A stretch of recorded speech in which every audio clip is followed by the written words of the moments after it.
What is your personal experience with healing and transformation through writing?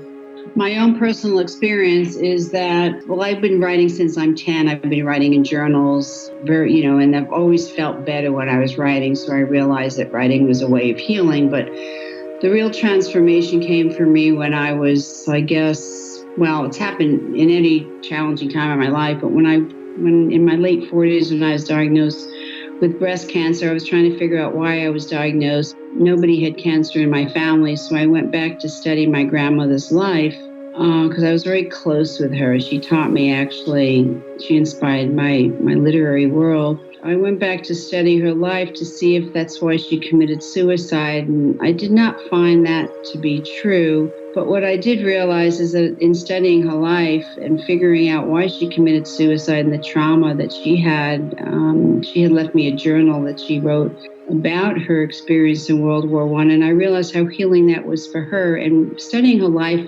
became a very healing thing for me, and it became actually my master's thesis. I wrote a book called Regina's Closet, Finding My Grandmother's Secret Journal. So that was my first transformative moment. I realized that when we have childhood trauma, it very often sits in the cells of our body until we actually resolve it. And writing the book really helped resolve that trauma for me.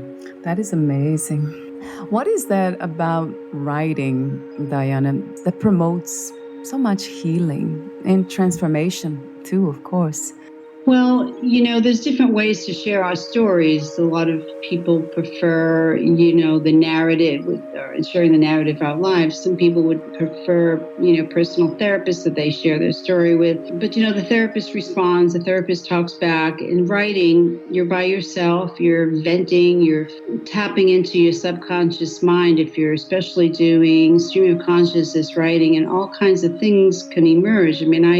The way I look at writing is it's a journey. And like you mentioned in the beginning, it's not sitting down and writing, saying, I want to write a book and thinking of the destination. It's enjoying the journey and seeing the surprises that emerge along the way. And there's always surprises, which is wonderful. It's magic. It is magic. So on step 1, you talk about rituals for writing. Very interesting ones. Creating a sacred space, grounding yourself, feeling gratitude.